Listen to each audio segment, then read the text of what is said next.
Saints and Giants. Hate to see it. Yeah. The Saints and Giants are eliminated. However, there is some pleasant news on the elimination front. For the first time in quite some time, when we get to the tiers, you'll see no one facing elimination this week. Because 18-week season, 18 teams ultimately have to be eliminated. We had some catch-up to do, but now through 7 weeks, 7 teams have been eliminated, so no one has to face elimination right now. So instead of facing elimination, at the very bottom of the tiers, very simple, bad teams. Jets and Jags. Yeah. How dare you include us with the Jags? Why? Because your defense is better? Well, your quarterback's worse. Because their coach is worse, you fired yours. Like, they're bad teams. And they're not facing elimination. They're still alive. They're still a part of the tiers, but they're bad teams. Listen, it hurts my heart. Duval County, they were considering I was giving a first things first day. But that was nice. That went the other way on us. You got one win and you beat the Patriots. No, yeah, listen, yeah, exactly. Hey, Wilds, this is the tiers, not Trevor Trash Hour. This is the tiers, not Trevor Trash Hour. You're saying there's a chance. I mean, I can see it. With the Rams and Cardinals, it's simple. How many wins is it going to take to win the NFC West? Seriously. It's not a shot at anybody. It's just, could 9 wins win the NFC West? Could the Cardinals offense get them to 9? Could the Rams get healthy enough to get to 9? And with Miami, it's about, is Tua coming back? Well, we know he's coming back, but how well will he play when he comes back? Will he stay healthy? And more importantly, how many wins will it take for that final AFC wildcard spot, which it does not seem like it's going to take double-digit wins the way we thought before the year? The committee, I'm going to be honest, pissed me off with this one. Wow. What was Nick thinking, Tier? Haha, good job, Marshall. All right, listen.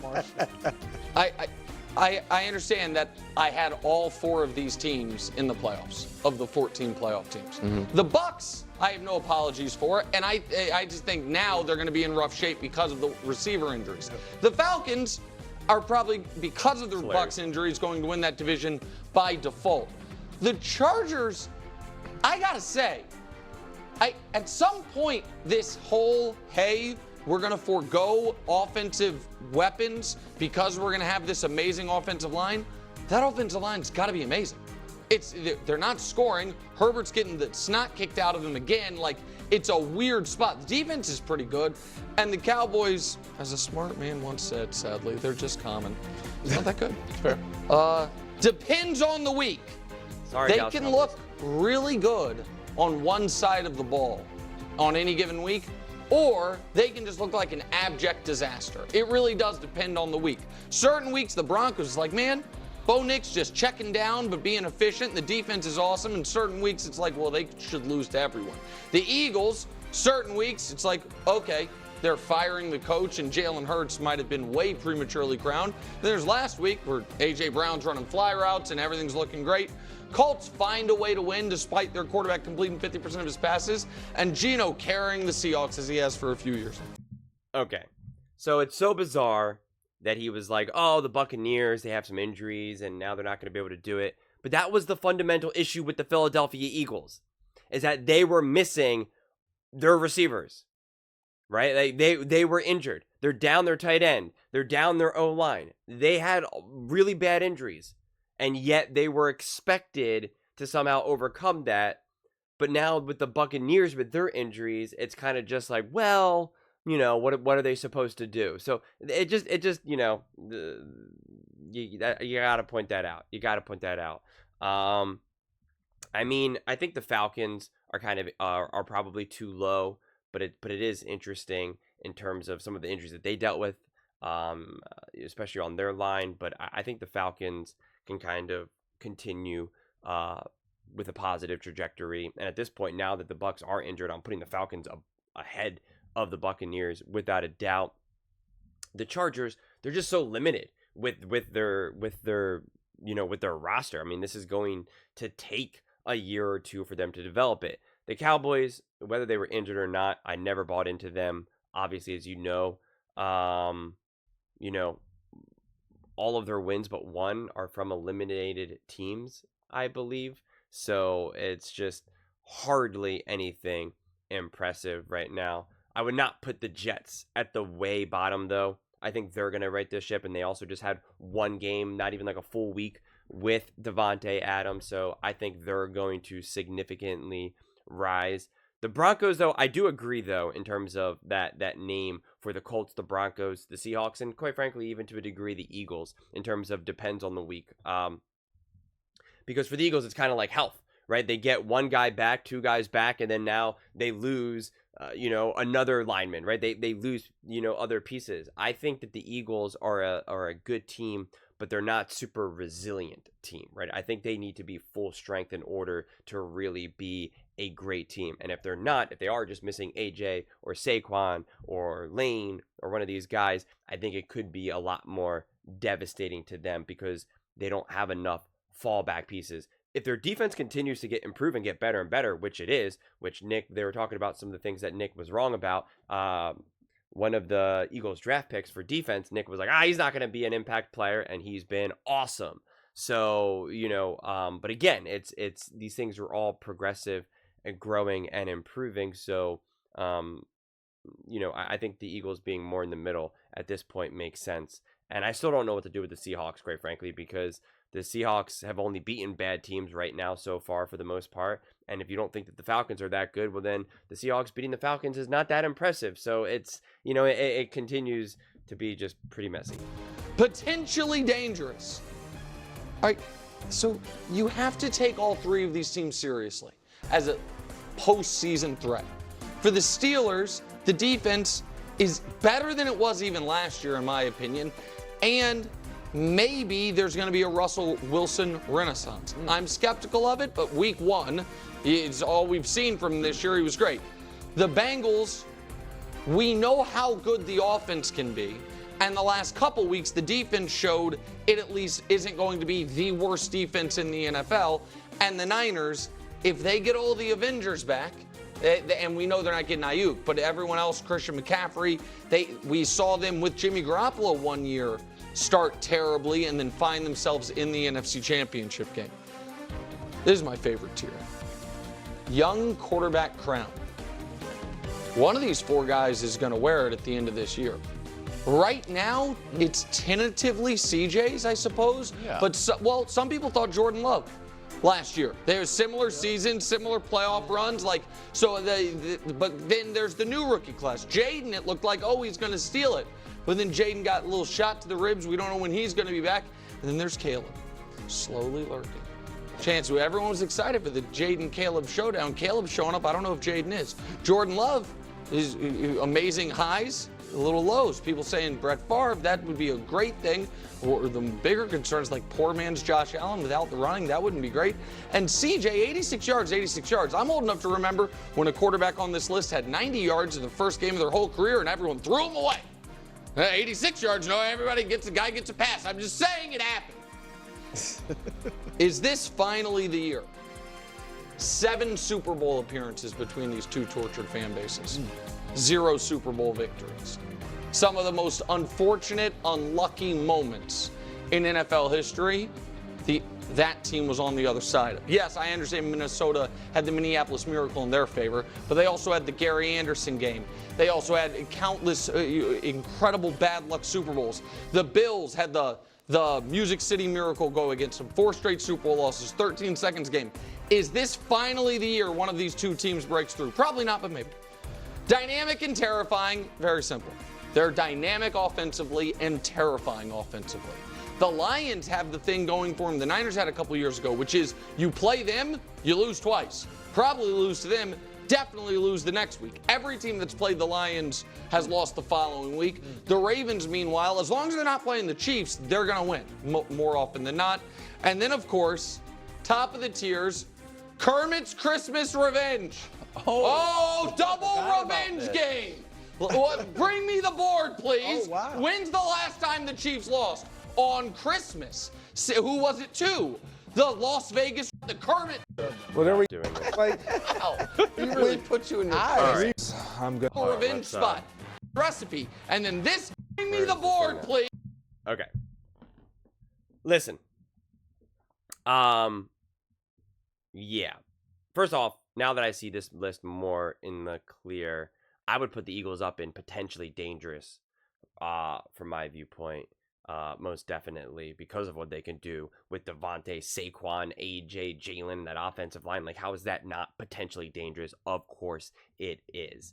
I'm also not putting the Bears all the way above there. That really does not make a whole lot of sense.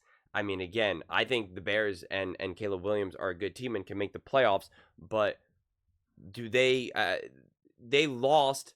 I mean, they beat, again, also all eliminated teams, except for the Jags. So they beat the Panthers, who are eliminated. They beat, who else did they beat? The Panthers, the Browns, right? The Jags. So like come on here. Like, we have to put these things in context. So it's just kind of absurd. The Texans are not 100% healthy. I think when they get healthier, when they get Nico Collins back, they will be significantly better for sure.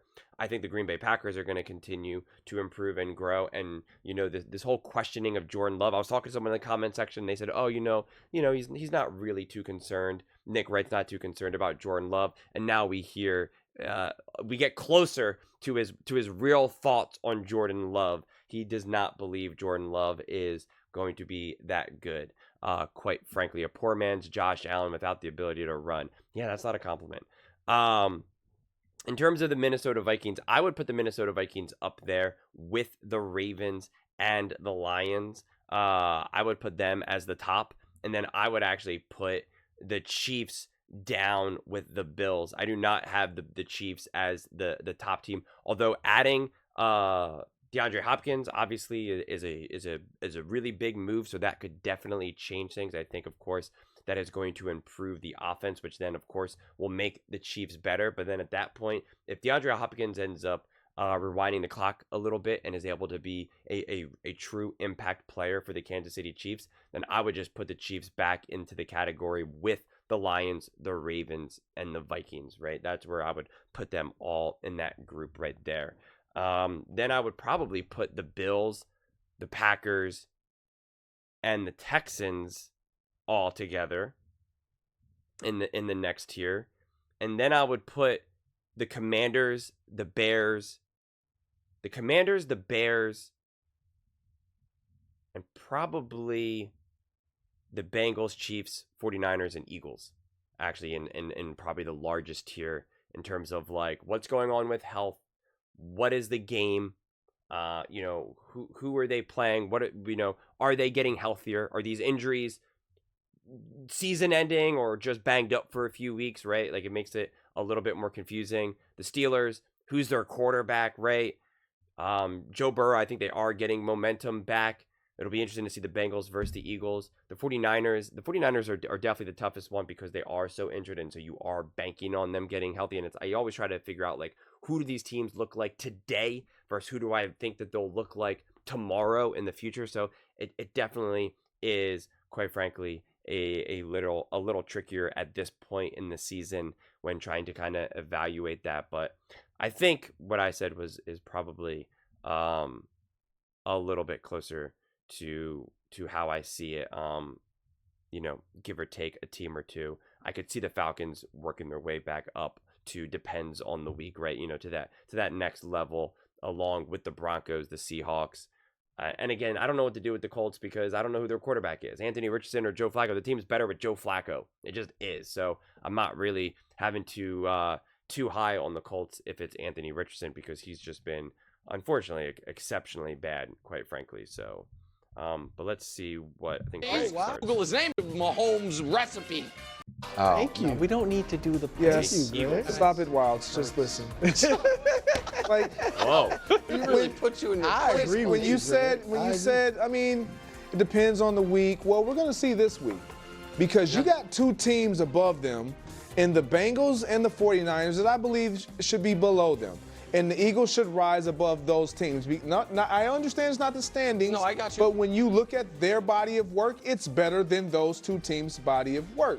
And then you start to compare these teams and you start to identify, well, what is Nick talking about when he says, well, one side of the ball is special, the other side not so much. And I was assuming you were talking about their defense. So you know what I did? I said, let's look at their defense versus these other two teams' defense, because we feel like the 49ers defense is great. We all know the Bengals defense is trash. But when you look at the Eagles defense, look, they're 7th in points per game allowed.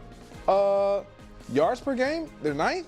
They're better than the 49ers. You mean to tell me their defense is better than the 49ers courtesy defense? of Daniel Jones, friend. I mean, look, hey, whatever it takes, Miles, whatever it takes. Who's on the And then when you look at their rushing stats offensively, I mean, didn't the 49ers play the Jets, who are at the bottom, with who Wild thinks Aaron Rodgers is old man and can't do anything? That seems kind of like a courteous, no? we know that they got weapons outside on the perimeter, but let's see who runs the ball better. Again, the Bengals, we don't look at them as a running team, but guess who we do look at as a running team? The 49ers. And where do you have them? Above the Eagles. 7th in rushing yards per game. Wow, get them great. But the Eagles are 2nd in yards per rush. They're 7th. Like, they're better. And then when you look at what they're starting to get back healthy, one team, I don't know if they're going to get back healthy. Well, no, Look, the true. reality of it is the Eagles are a better football team. And so I don't know why they're so low. They're going into the bye. They had 8 giveaways. Which was something that we would talk about all along with Jalen Hurts. And now they've cut it out. Outside of coming out of the bye, they haven't turned the ball over. You know, they also still haven't scored in the first quarter. When I was talking about the different sides of the ball, you assumed I meant the Eagles defense. The Eagles defense, I think, is a little overstated by those stats. I have real questions about the Eagles offense as well and the Eagles quarterback play. And I also think the Eagles were hanging by a thread. And then they beat the Browns and then rolled the Giants, and now you're saying they're back. I don't think they're back. Whoa. It sounds like Whoa. It sounds like I'm not you're even saying that they're back. I'm saying that they're better than those two teams that right. you have But above. I think the Bengals are going to beat them this weekend. I think they are. It sounds like we know Greg Jennings' upset alert. You guys are on a little 2-game upset alert losing streak, so you better get it together. But Eagles +2 could be a good one for you.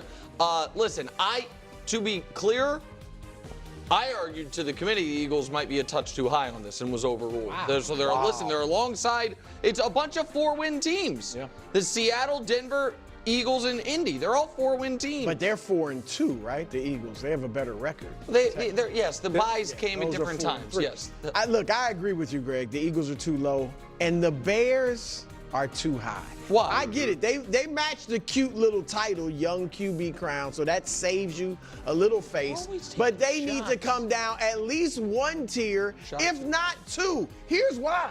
You know I'm big on who you beat. Yep. And the Bears have beaten a bunch of chumps, Yep. Exactly. cupcakes, and what's the word I'm looking for? Words. Tomato Tomato cans. That's it.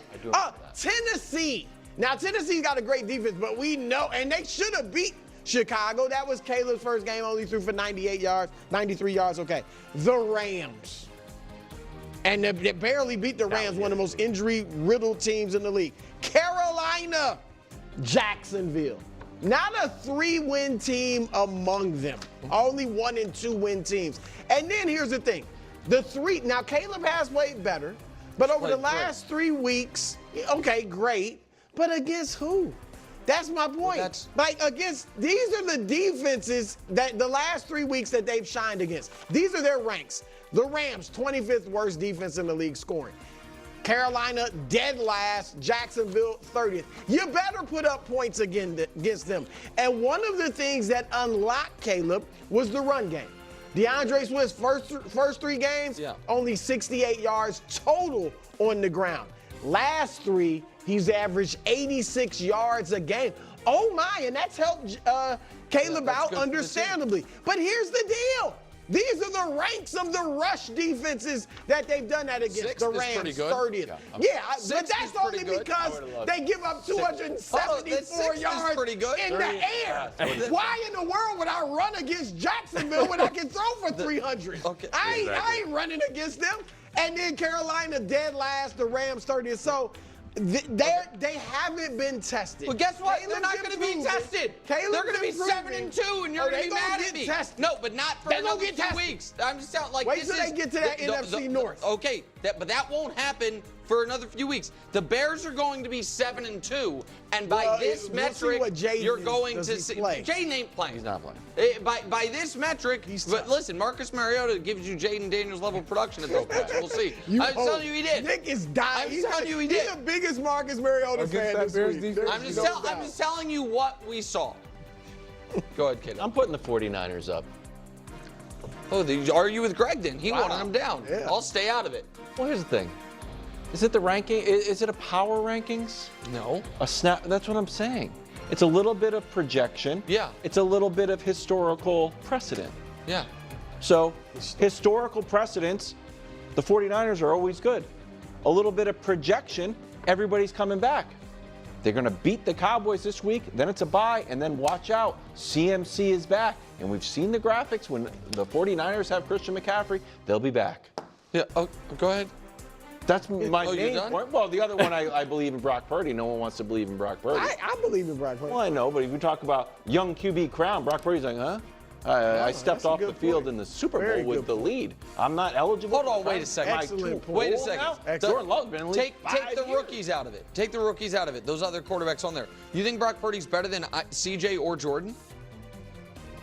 I'm a quarterback wins guy, so. So I'm right. Yeah. Well, he has 3 this year. I do. He has fewer than both of them this How many year. does he have in his career? Career Do I think he's better quarterback than wins Jordan? guy. Of course I am. I'm a quarterback wins guy to my bone marrow. Okay, so you think he's better than CJ Stroud? I'm a CJ Stroud fan. But okay, so you don't. Do you think he's I better think than he's Jordan Love? Yes. Okay. I need to see Ooh, Jordan. Jalen. I know Jordan Love won one playoff game. Don't get me wrong. Against the team that collapses all the time. I need to see a little bit more. Okay. One guy went to the Super Bowl and the NFC Championship game, and one guy beat the Cowboys. I don't like to comment on others' takes. No, go ahead. I'm very disappointed in your take. With Me what? too. The Jordan Love? 49ers, do you know who they've won their games against? Oh this yeah. year? Oh, give it to him. That's Bruce. Hey, Dusty, do we have that for Wilds? if not, the let's just hold it up to 49ers 'em. win? Here it is. Like, they Yeah. beat. Oh, wow. Look, They look. beat the they Jets. beat the Jets. Oh, my God. Oh, What do you my. want? Look out. That's Well, what's they beat special. the Look out. Patriots. They beat the Patriots. Oh my. Oh, team, my team goodness. of the century. I don't know. Seattle's a good one. Seattle's, I mean, but what? Okay, this are they is going to beat the team- Cowboys? Who knows? Who exactly? And They here's the tossed thing. that. Smashed the Cowboys last week. and Then you're they got to also- buy. Then CMC's back. KW. Then you're playing the KW, injured Bucks. but they already beat Hold on. the Seahawks. I'm a weak. the I like the beginning- 49ers all of a sudden. Well, yeah, That's you Jordan picked- Love. First of all, you are a 49ers guy. You picked him to win the Super Bowl. You did. Barely liked him. That's first of all. Second of all, you started your whole argument is based on a foundation of lies. What? You started it by saying, "Oh, they're getting way healthier." Man, when I was at that oblique specialist yesterday, you know who was in line behind me? Half the 49ers offense. yeah. Jawan Jennings, like, I got to get something looked out. Debo Samuel. CMC needs 2 weeks. Maybe. No. Ma- Kyle Shanahan. Hopefully. Kyle Shanahan had him probable week 1. That in week 2, gamesmanship. he was in Germany, and in week 3, the Achilles tendonitis had spread like To a the other fungus. To the other This leg. German doctor, what are you doing, dude? As far as like This is what I'm least valuable players, you go all the way to Germany, you come back more injured than you were when you got there. That's what I'm saying. Step your game up, dude. Yeah, exactly. Ricky Purcell got shot. He's on the field. You go to Germany, come back with double tendonitis. All right. Let's see. Wait, let me get back to the whole thing now. Where are we at here? Well, this is just from the bot. There we go. Okay. So yeah, I mean, listen, I already said my piece. Honestly, throughout it, there's not a whole lot to add. It is funny to kind of try to pick and choose who you want to use, which team you want to hold their feet to the fire in terms of who they're playing, right? Like, because again, Nick is like, oh, I think the Eagles are a little misleading because of, who they played. And then it's like, okay, but then like, look who the Bears played. And yet you have the Bears all the way up here, right? And it's like, it's always that delicate dance, quite frankly. The Commanders collectively played, all the teams that they played had 9 wins collectively, whereas the the Bears, for all of their wins, came off, or no, just in general, not just wins, 4 wins, right? You know, so it's just, it's, you know, not all is equal right now in terms of who these teams are all playing. The Bengals had to play the Chiefs and the Ravens, right? You know, 2 top teams. So it is pretty funny in that regard, because it's just it becomes impossible to keep track of at this point. Quite frankly, I mean, it really does. It becomes impossible to keep track of, and everything is such a mess. And sometimes we apply the logic when we want to. Other times we're just like, nah, it doesn't matter. And the truth is sometimes it doesn't matter. Sometimes you can be like, yeah, I know that they only played bad teams, but I still think that they're a good team. That's why you can't use some of that logic as the source for your conclusion. It just has to be one of the many pieces of this puzzle. But there will be some interesting games. I don't know if Jaden Daniels is going to play or not, so if he does, that'll be very interesting versus the Bears. But I also like how they're trying to bring down Jaden Daniels if Marcus Mariota plays well. Did anyone bring down Jordan Love because Malik Willis played good with the Packers? No, they just praised Matt LaFleur in the Packers. They didn't take away anything from Jordan Love. So it's a little disingenuous to be able to say, hey, if Marcus Mariota plays good, that means that Jaden Daniels is not actually as good as we think he is. That's absurd. That does not make sense at all. So I totally reject that notion completely. But I think there's enough games that are happening this week that are going to clarify some things for sure. It'll definitely be interesting to see the Eagles versus the Bengals, the 49ers versus the Cowboys, even though they're injured, the Commanders versus the Bears, right? Like, there's definitely some very interesting matchups that I'm curious to see. How the Vikings match up against a team like the Rams. Do they roll them? Or is it a close game, right? I definitely think that there's some interesting matchups that will start to clarify. The Chiefs, it's going to be tough because they're playing the Raiders right now. So, I could see them kind of looking pretty good. But again, it's going to be against the Raiders. And I know Hopkins is probably going to have a nice day and, everyone's going to celebrate it. And it's like, well, if you're going to do that, celebrate the Eagles beating the Giants or something, right? Like, it's, we got to be, we got to be consistent in that regard. So, definitely an interesting week ahead for sure, and I'm definitely excited. But those are just my thoughts. I'd absolutely love to hear yours. What do you guys all think about Nick's tiers heading into week 8? Let me know in the comments below. I read every single comment, so whether you agree with me or disagree with me, either way, let's get in some discussions, let's get in some fights, but ultimately, let's just have some fun. And please do consider subscribing. We're building an amazing community here, and I'd absolutely love to see you part of it. I want to build something that we all genuinely feel connected to, something that we're really excited to be part of. I think we're on our way to doing it. And please don't forget to give this video a thumbs up, as it really does help with the visibility and the algorithm. Thank you so much, and see you next time.